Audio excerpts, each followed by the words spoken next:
Folks, allow me to introduce Henrique Miranda. He's a 30-year pragmatic, research-driven, action-oriented engineer. So he cares about the universes we live in.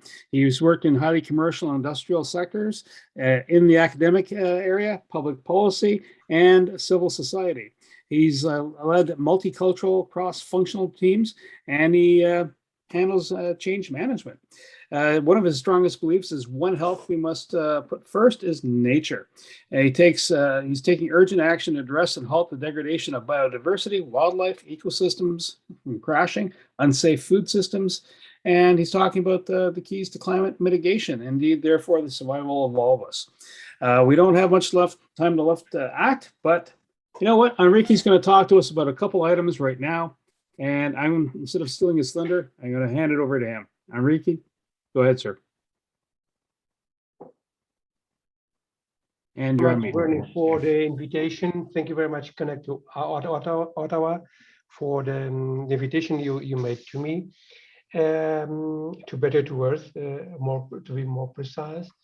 Yes, I heard someone talking about being addicted to computers. Eventually, I will need a consultation because of eco-anxiety. I don't want to transmit that to you, but I would like to put some things in the place I think they should be placed. What you see here in the screen is our Earth pulsing. The fact is that the Earth is pulsing more and more at a slower pace, and the cause for that is one virus it has in it, and the virus is called human beings. Because regardless of what we have been warned about in the past few decades, we kept doing business as usual. We kept living in the ways we were doing before those warnings. And the fact is that inertia of Earth drives us into a position sooner or later, then we have no return point. And this is in particular, we can witness this in water. And water is eventually the fundamental element we have on Earth to support our life.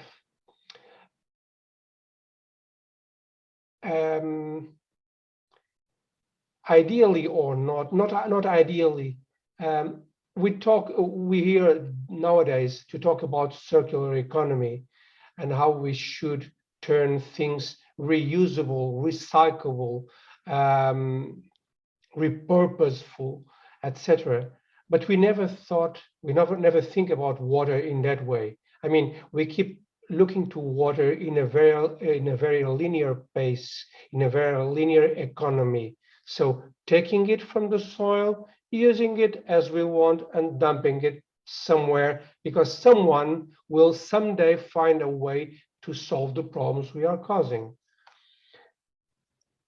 And this is what we are causing. Nowadays, this is one of the problems we are facing everywhere. Just to give you a glimpse, in Portugal, 6 of our biggest dams that were producing energy were just locked down because otherwise they would not be able to provide drinking water to people. And in particular, one of them that is supplying Lisbon, that is the capital of Portugal, that is the country where I live in, they had to stop producing electric energy. So one part of the renewable sector is now shut down in Portugal because we don't have enough water. There are increasing evidences that our health and the health of our planet is declining at a rate that was never seen in the human history, putting the global economy at risk. Examples of these are climate change, which translates into alternating periods of drought and floods, and contamination of the oceans with chemicals resulting from human activities. FAO predictions for population growth to 2050 indicates that we will create an enormous political pressure on farmers at the same time to reduce the consumption of water and fertilizers, but also increase the volumes of food produced. So the economy is pushing farmers to this extreme: reduce water, increase production. Faced with these challenges, and because we care about the future of the earth and the conservation of its resources, we know how important it is to reconcile this with economic sustainability of agriculture businesses. By the way, in my perspective, sustainability is one thing, sustainable development is a completely different thing. Example, a company can be sustainable nowadays, practicing good economic standards, but if it doesn't act, or if the management doesn't act in the right way, defining strategies for the future, the development of the company will not be compatible with the future. So we have a concern about sustainable development of this company, enterprise, government, country, whatever you mention it. We know that from all the water we have in our planet, less than 1% is fresh water. The most part of it is held on ice caps and glaciers, so only a fraction of it is available for us human beings. That is 0.007%. This is data that was provided by the Nature magazine. Agricultural activities only are responsible for the consumption of around 70% nowadays of the total available water. So it is imperative that for us to do something with impact, and that impact will have to start on agriculture, obviously, if it is the one that most consumes water. And this is what we propose. Our contribution to the mitigation of these effects and to companies in addressing these constraints, so water scarcity and economical growth, is given through a technology that we call Porous Alpha. With this technology, it is possible to optimize operating costs by reducing the use of water and fertilizers in agriculture, but at the same time, increase the yield of crops and have a sustainable development on the preservation of biodiversity.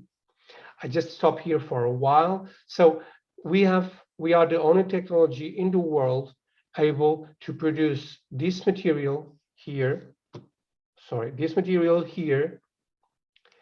with solar panels, windshields of the cars, so the glass from the solar panels, windshields of the cars, and and glass from the windows, because all of these have heavy metals in it, and they cannot be recycled on any other way. We have a solution for that, and the technology was developed having that in mind, and we can come to that later on. The effect is very simple. The effect of porous alpha can be compared to that of a sponge. Mixed with the soil, and it can be mixed with the soil in an existing orchard or in a new orchard, in vegetables, in green roofs, rooftops, urban farms, where you mention it. I mean, the applications are enormous. Mixed with the soil, it retains the water and diluted nutrients in it, allowing plants to use these resources in an organic way. Without efficient water management, agriculture is not an economically and environmentally sustainable activity. I suppose it was clear. So on the top, we have porous alpha, the soil without porous alpha. So when we irrigate or when there is a rain coming down, what happens is that it infiltrates or evaporates, and only a small quantity will be retained close to the rooting zone, meaning that if it is irrigation, you have to keep irrigating all the time. When you use porous alpha, and porous alpha is represented here by these white and gray dots, what happens is that pot will keep infiltrating because we want the cycle of the water to move on, but around 15% of the volume of this porous alpha will be water will be stored in this amount, meaning that the rooting zone will be with water even if you use less.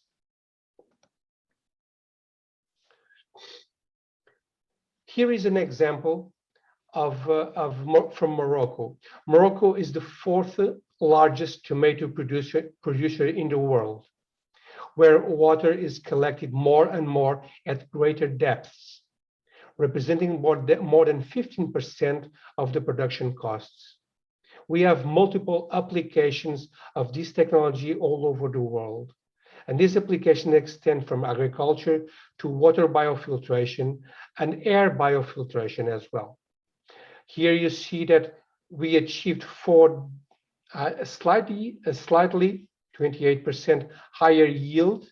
We could decrease on 48% the water consumption. So we could obtain two effects with the use of porous alpha: reducing water and the costs associated with the diluted nutrients, and we increased the yield of the farmer.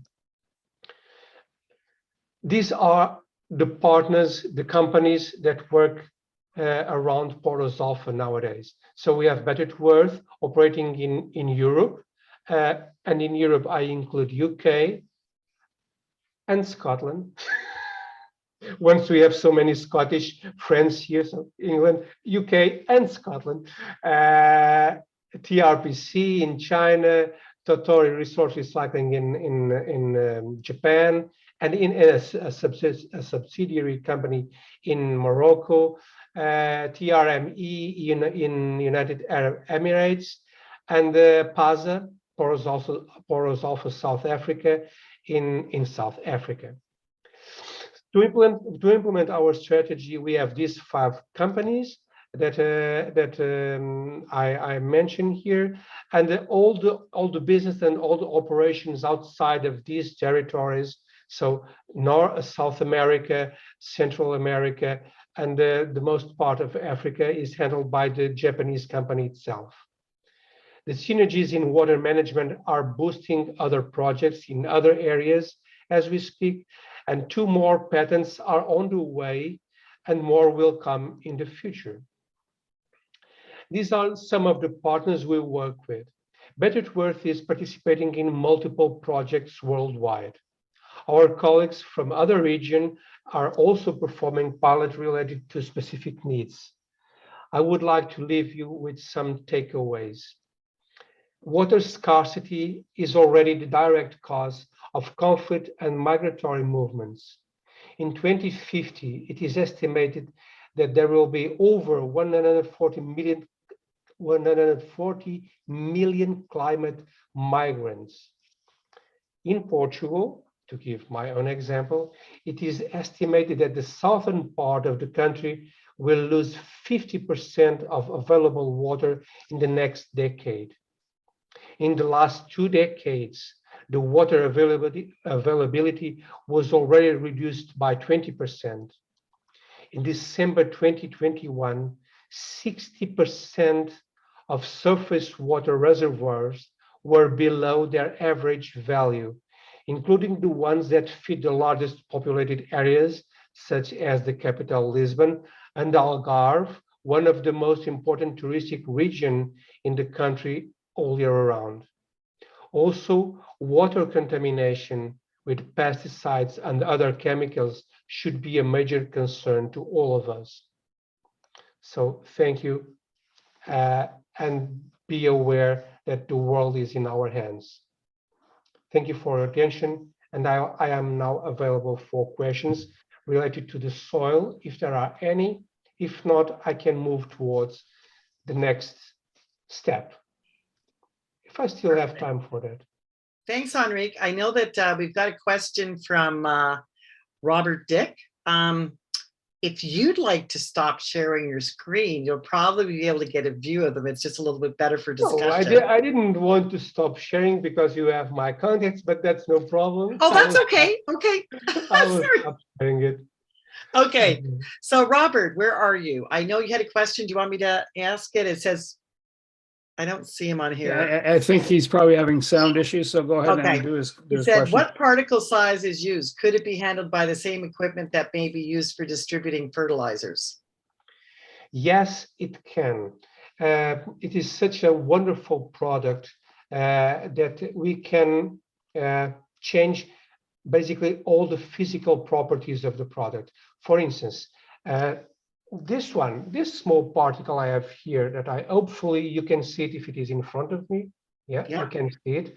This is a particle of porous alpha. This is between 3 and 10 millimeters. We can have it in a powder version as well. So between 0 and 3. If you want it to float in a lake, you can use one. If you want to use one that sinks, you can use it as well. You can use it in, for instance, in golf courses. Typically, golf courses, the greens are filled in with sand because they want to keep it green. So they will use heavy amounts of water, but then they don't want it to be soaked in water. So they will use sand to drain it. If you use porous alpha, you can not only reduce the amount of water and keep it green, but it also helps some kind of drainage if needed. So it can be, to answer to your question, yes, it can be applied in the soil in the same condition as a fertilizer, but you won't need to do it because when compared with other products, you don't need to keep using or install it every year because of its properties. And if you do not till your crop, so if, for instance, you practice regenerative farming, you don't need to replace porous alpha because it will stay in the soil for over 10 years without problems, while keeping the same performance and the same characteristics it has from the beginning. Cool. I think if you use it in greenhouses, or if you use it in rooftops, for instance, you want to keep the temperature of your building or your house controlled. The better way to do it is, we did it in the ancient times. It was covering it with soil. Plants. You can replace soil with porous alpha and grow your grass or your tomatoes or your strawberries or your lettuces over there. Cool. Thank you, Henrique. We've got a question from Eduardo. Margaret Anna, Robert actually followed up with a second question before. He was asking about foam glass and how abrasive it was. I was going to go back to that, or do you want me to do that now? I'm actually interested in hearing the answer to that before I ask. Okay, so there was a second part. Foam glass can be very abrasive. Is this a problem? No, it is. First of all, no, it's not a problem. It is from the family, porous alpha is from the family of foam glass. However, the regular foam glass, and that's what's unique in our product, is the IP protected ingredient on the recipe that encapsulates the heavy metals that you have on certain glasses. That's why I mentioned that solar panels, windshields, and glass from the windows can, as well as bottles and glasses and mugs and so on, all of them can be recycled with our system. but the Right. foam, the typical foam glass will not prevent leachate. So leaching of heavy metals will occur in regular foam glass. With porous alpha, you don't have that issue. We have a certificate from the Ministry of the Environment of Japan certifying that porous alpha can be used in soil and as a replacement for the soil. So abrasion is not an issue in the soil. And it is not also an issue for water treatment. For instance, we can apply this product in wastewater treatment plants and capture one of the most important elements for fertilizers and for the soil, that is phosphorus. In excess, our bodies are chemical machines, so we transform food into mechanical and electrical energy.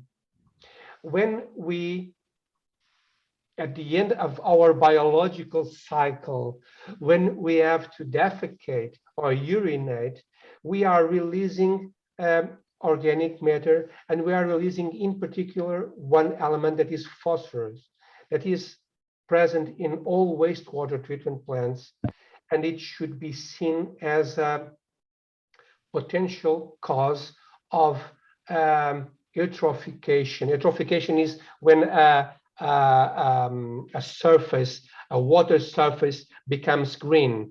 It means that there are too many nutrients in the water. And this is bad, because when the surface gets green, it means that underneath everything is dead, because the sun, the light from the sun cannot go through. Right. Okay. Okay, thanks, Henrique. Okay.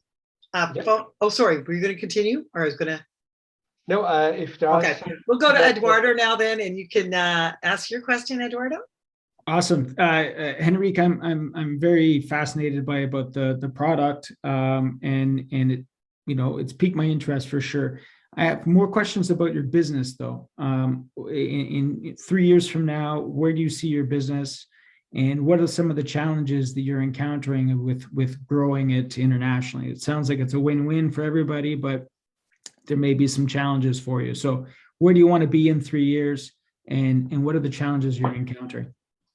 Okay, in 3 years, I would like to be to have plants spread all over Europe. So using this glass that is now being sent to landfills, being used in this way. By the way, the product is cradle to cradle. Most part of it is glass, silica glass, that is taken out from the soil, and now we are bringing it back to the soil, just in a different shape. So I would like to see the business running with lots of plants producing this product European-wide, worldwide, of preventing this glass to go to landfills, supporting farming zones, like for instance the Sahara Desert, or countries like Morocco, Algeria, and even in South America, that are becoming depleted of its water resources. And I would like also to see poverty being diminished by the utilization of this product, because it is fundamental. If we don't provide drinking and safe water to people and to the crops, we will suffer from it. It was another topic I would like to talk about, that is circular water. I don't know if we will have time for that. Well, maybe we do, because, oh, you're going to ask something else, Eduardo? Yes. Okay, well, we'll let Eduardo ask another question, and then we're going to take you back and you can cover the second part. How's that? We're at 1:39. You're on mute, Eduardo. My space bar wasn't working. So Henrique, in terms of, you said you have a bunch of partners, there's a bunch of logos from around the world. I was going to talk about the, so you asked me, where do I see the company in 3 years, and the obstacles. The obstacles I'm facing, for instance, we are facing with the farming, is the traditional approach they make. So we took the option to drive some pilots worldwide so we can show people. We have pilots from the northwestern part of China where the soil was too much compacted and the water was not getting in and reaching the rooting zones, to Morocco and Senegal where the soil is too sandy and the water that they put in the soil immediately infiltrates, and we can, by adding these to the soil, we can keep the water over there. So the main difficulties are creating plants worldwide that could lower the costs of transport. First of all, this is an issue. Transporting it from Japan, that is where it is produced right now, makes no sense from a carbon footprint. We have enough glass in Europe, in US, everywhere, so it doesn't make sense to bring waste glass from Japan to these regions once we have it. We also aim to create jobs locally. If we go to Africa and if we install a plant in Africa, we can create businesses on people collecting glass, so they can, because they don't have the infrastructures we have in Europe and in US to collect the glass and all the waste. So that's why I also would like to talk about waste management. So by bringing these kind of projects to Africa, we create jobs by incentivizing people to create these nets of collection of glass, and then we could provide the material at a much lower price to the farmers so they could increase their yield. Because one of the things we have to keep in mind is that the way in the Western countries, the way we do farming is not sustainable. By showing the soil, what we are doing is killing it, because we think that we are reversing the soil and bringing good soil inside. No, it's a wrong perspective. In my perspective, obviously, it's a wrong perspective, because beneath the surface there is a plethora of microbes and microorganisms that needs to live there to make the crops grow in an easier way. And we are talking about biodiversity. Every time you put a tractor in a farm and sow it, what you are doing is you are exposing this biodiversity, these microorganisms, to the sunshine, and they will kill it.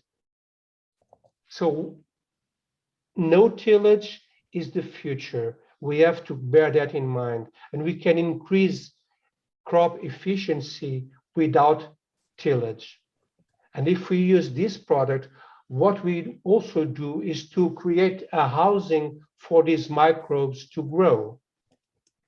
But our focus is not only about soil and not about, it's about water. And I only talked about water saving.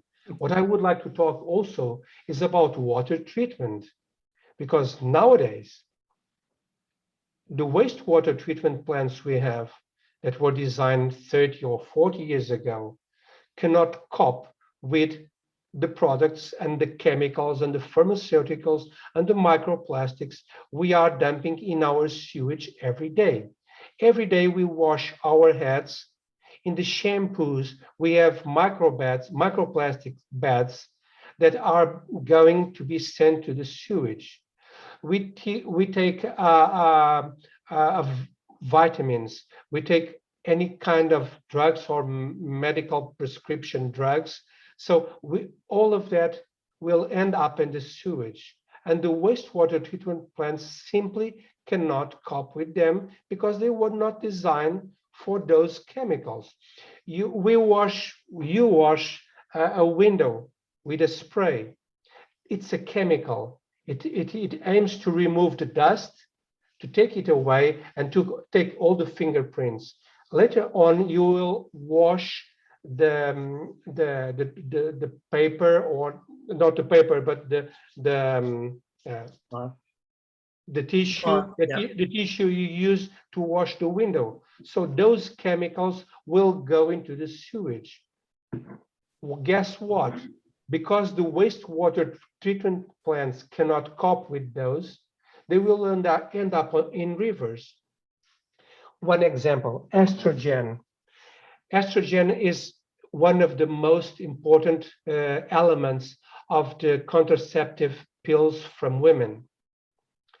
None, I might say that none of the wastewater treatment plants we have in our planet,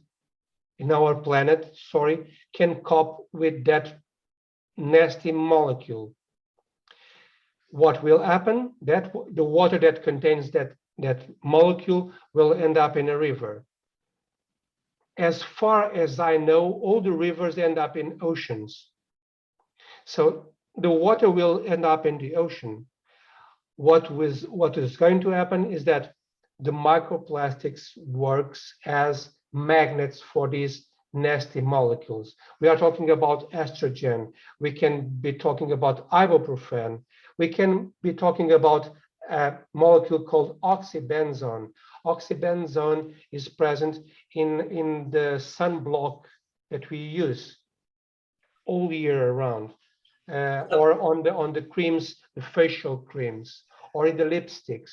So Henrique, literally, I guess what you're trying to say is literally you're bringing awareness to this. So what you're saying is, like, I love this because it's like every little thing we do, it's about actually acknowledging and being aware of everything we do is affecting our water. And, you know, a lot of those things that you're referring to, you know, many times you don't think about it, right? We're just not aware. As long as things work and we don't know how it works, like, you know, many times us Westerners over here are just okay with that. So that's cool. Tanya, did you have a question? Sorry, because we've got about 5 minutes on, Rick, just so you know. And so go ahead, Tanya. Well, I think maybe you answered it with your acknowledgement of going into Africa. I've heard that this war in Ukraine, a lot of people are talking about wheat and how Egypt is going to be denied, you know, their core staple kind of thing. But in reality, I think it's more the fertilizer that is the issue. And the fertilizer is going to affect all of us. And I've heard that as Canadians, we likely are not that bad because of our farming practices and because we prepare for things a little bit. So we're not going to be hit as hard because of the stores in the silos that they have in Saskatchewan and in Alberta. But Rwanda's not like that. And their soil does not have the richness of a lot of other places. And yet the potatoes that they grow in Rwanda are core products for their people. And if your product can be used in place of fertilizer, then, you know, this is something that is super urgent because these fertilizers are not getting made right now because of the war in Ukraine. I'm just wondering if you could comment on that. It's not a fertilizer replacement. It can hold. So when you use fertilizers, what it does is it holds in it the fertilizers instead of them being infiltrated in the soil, because this is also part of the circular water I would love to talk about. And I was talking about the oxybenzone and the estrogens, etc., because they will end up in the food chain. So the microplastics are magnets for it, for these molecules, and the fish will eat them. The fish will be contaminated with estrogens. Guess what? Males are becoming sterile, fish males, and we humans as well. If you look into the decline of the sperm count that we have, we can foresee that by 2050 all the males will be sterile. That's the vision. About the fertilizer, porous alpha is not a replacement for fertilizer. Porous alpha works like a glass. So when a farmer puts water in the soil, he might use fertilizer diluted and other nutrients diluted in the water. So if we could preserve water and fertilizer and the phytopharmaceuticals and whatever he dumps, even biofertilizers, that he puts in the soil, then we will be reducing the amount that will infiltrate and contaminate the underground aquifers. So it also prevents pollution.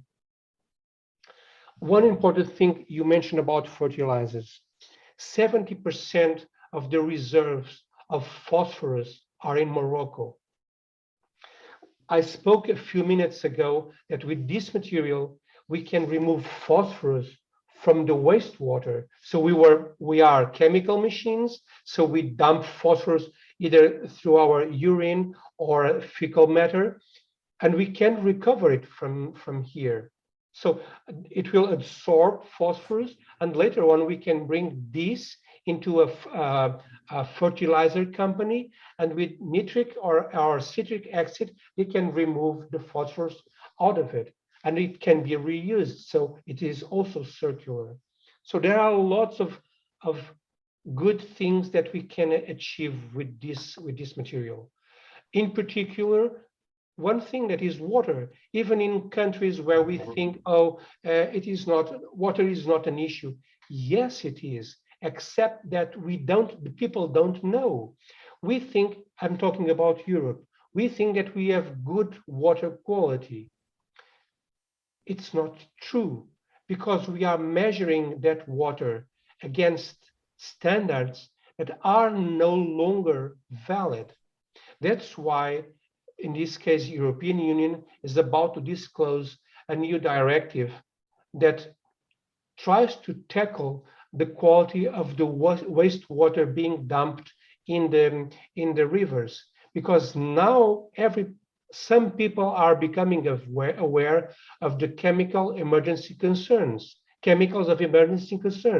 So all these chemicals I spoke, and many more I spoke about, and now are becoming crucial, and the politicians and the policymakers are becoming aware that, okay, it's not enough that our wastewater treatment plants treat the water in the way they were used to do.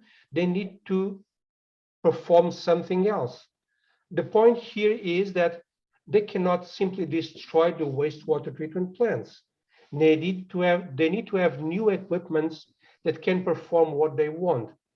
And microplastic bed will not disappear with UV or with ozone or any other conventional treatment, as the estrogen does not disappear, because you have also a shadow effect. You have the UV lamps, but when the water after a wastewater treatment plant passes underneath, it will bring all these molecules into the water. The UV lamps will only tackle the surface ones.